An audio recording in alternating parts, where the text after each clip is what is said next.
Bonjour à tous. Dans ce cours, je vais expliquer qu'est-ce qu'un nombre rationnel. Les nombres rationnels الأعداد الجذرية. إذا سنتعرف هذه الحصة على شنو هو العدد الجذري. Un nombre rationnel est un nombre qui s'écrit sous la forme de A sur B, avec A le numérateur et B le dénominateur. Avec A un nombre entier relatif et B un nombre relatif non nul. إذا شنو هو nombre rationnel؟ شنو هو العدد الجذري؟ العدد الجذري هو عدد تيتكتب لنا على الشكل ديال A sur B. Avec A le numérateur هو البسط، B le dénominateur المقام. إذا A هو البسط، B المقام. Avec A un nombre entier relatif. A سكون عدد نسبي et B un nombre relatif non nul. B كذلك غادي يكون واحد العدد نسبي non nul, c'est-à-dire différent de 0. Rappelez-vous qu'est-ce qu'un nombre relatif. واش كتذكروا شنو هما الاعداد النسبيه؟ حيت هنا الشرط اللي خصو يكون هنا المقام والبسط خصهم يكونوا اعداد نسبيه، كاين المقام ما خصو يكون يخالف الصفر. دونك الاعداد النسبيه شرحتها في الفيديو اللي قبل، غادي نذكركم بسرعه. الاعداد النسبيه كتكون يا اما بوزيتيف ولا نيجاتيف، كتقدر تكون موجبه او سالبه. مثلا 6 ناقص 5 9 1. ثم عندنا كيمكن ليا نكتب كذلك moins 3. Donc 6, moins 5, 9, 1, moins 3, ce sont des nombres relatifs. أعداد نسبية. أعداد نسبية قلنا كتكون فيها الأعداد الموجبة والأعداد السالبة. الأعداد الموجبة تكون على هذا الشكل أو مسبوقة بعلامة زائد، والأعداد السالبة دائما تكون مسبوقة بعلامة ناقص. واللي بغى يشوف كتر يرجع للفيديو اللي قبل. إذا هاد الأعداد النسبية تتكون في البسط وفي المقام، بحال مثلا العدد التالي par exemple 3 sur 5. من قبل كنتو كتقولوا هاد العدد تسميوه عدد كسري، لكن الآن تبدل ولينا تنقولوا عدد جذري. علاش عدد جذري؟ حيت تنقدر نلقى 3 sur 5 وكنقدر نلقاه حتى سالب par exemple moins 7 sur 2. الآن ما لقيتش عدد موجب، هنا لقيته موجب لكن هنا لقيت سالب. إذا باش نفرقوه ما بقيناش نقولوا أعداد كسرية، فراكسيونير هو الكسر. إذا ما بقيناش نقولوا عدد كسري، ولينا تنقولوا أعداد جذرية لي نومبر راسيونيل.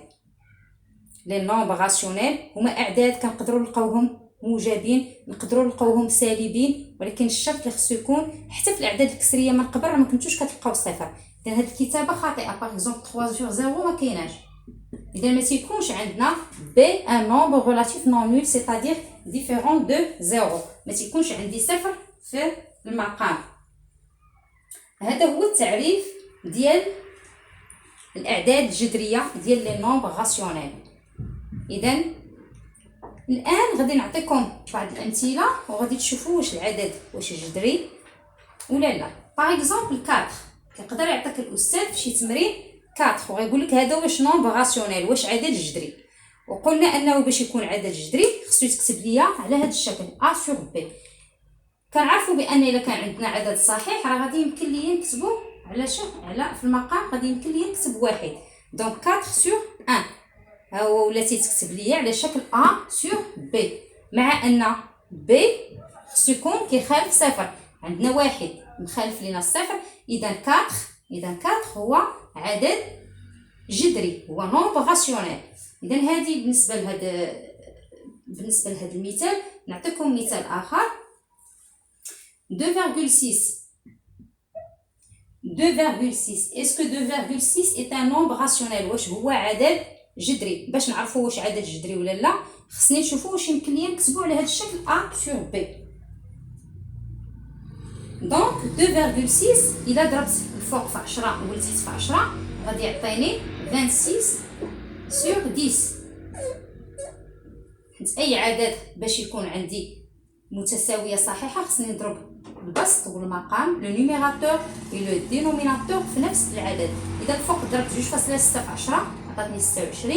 لتحت في 10 عند نورمالمون 1، اذا في 10 ولا عندي لو دينوميناتور كيساوي 10. اذا هنا كنشوفوا خرجت لينا النتيجه 26/10. دونك elle répond à la définition. اذا مطابقه لينا للتعريف اللي عندنا. اذا هذا العدد 2.6 سي ان نومبر راسيونيل، هو عدد جذري. اذا هنا وضحت لكم كيفاش كنعرفوا العدد واش جذري. اذا شفنا هنا الاعداد الجذريه كيتكتب ليا على شكل ا سور بي، خصو يتكتب ليا على شكل ا سور بي. ما بقيناش تنسميوه عدد كسري، ولينا تنسميوه عدد جذري نومبر راسيونيل، حيت كيكونوا الاعداد يا اما موجبين، كنقدر نلقى حتى فيه اشاره ناقص، يقدر يكون سالب. يمكن ليا عدد صحيح نقول بانه نومبر راسيونيل، حيت اي عدد يمكن ليا نكتبوه سور 1.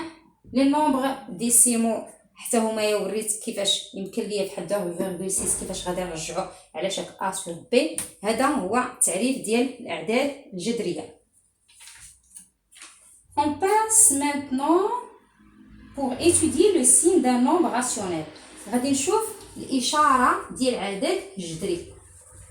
ملي تيطرح عليكم السؤال ديال اشاره عدد جذري واش موجب ولا سالب، اذا تنجاوب يا اما كلمه بوزيتيف ولا نيجاتيف. لا قالك شنو هو لو سين دان نومبر راسيونيل تتجاوب يا اما بوزيتيف ولا نيجاتيف. غنعطيكم مثال. باغ اكزومبل 8/5 واش نومبر راسيونيل بوزيتيف ولا نيجاتيف؟ دونك 8/5 سي ان نومبر راسيونيل بوزيتيف. تتشوف عندي هنا اشاره موجبه وتحت اشاره موجبه، دونك بوزيتيف. Si le numérateur A et le dénominateur B ont le même signe, donc le nombre rationnel A sur P est positif.